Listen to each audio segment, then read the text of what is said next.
2024 সালের জুলাই আগস্টের গণঅভ্যুত্থান হয়েছিল।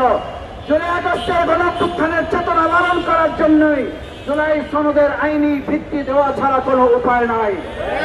পিয়ার যারা বুঝতে চান না তারা পিয়ার বুঝতে পেরেছিলেন, কিন্তু আপনারা শুধু সময় নিয়েছিলেন।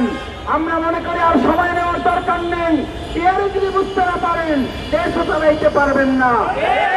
যারা পিয়ার বুঝতে পারেন না, জনগণ মনে করে আপনারা দেশও চালাইতে পারবেন না। তাই আসুন জুলাই সনদের আইনি ভিত্তি দেওয়ার মধ্য দিয়েই আমরা মনে করি আওয়ামী লীগের এই কথিত দোষর অনুসারী যারা এখন তাৎক্ষণিকভাবে ঝটিকা মিছিলের মাধ্যমে আতঙ্ক তৈরি করছে, জুলাই সনদের ভিত্তিতে একটা নির্বাচন ব্যবস্থা জুলাইয়ের আইনি ভিত্তি ঘটিয়ে জনগণের মধ্যে আতঙ্ক সৃষ্টি করার চেষ্টা করছে। আইন শৃঙ্খলা রক্ষাকারী বাহিনীর পাশাপাশি নাগরিকবাসী আমরা সচেতন থেকে চোখ কান খোলা রেখে যেখানে তাদেরকে এরকম অবস্থায় পাওয়া যাবে প্রতিরোধ করার জন্য কি সবাই রাজি আছেন? আইন শৃঙ্খলা রক্ষাকারী বাহিনী, গোয়েন্দা বাহিনী, আমি আপনাদেরকে সত্যি থাকতে বলছি, আমাদের এই ঢাকাবাসীকে দেখে রাখুন।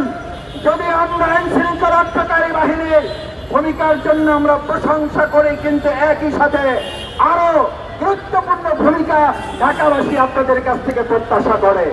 এই প্রত্যাশা রেখে ঢাকাবাসীর কাছে নিষিদ্ধ ঘোষিত আওয়ামী লীগের যে কোনো কর্মসূচি প্রতিহত করে একটা ত্রয়োদশ জাতীয় সংসদ নির্বাচন জুলাই সনদের ভিত্তিতে পিয়ারের পদ্ধতিতে এবং আমরা অসৃষ্ট নিরপেক্ষ নির্বাচনের দিকে ধাবিত হবে।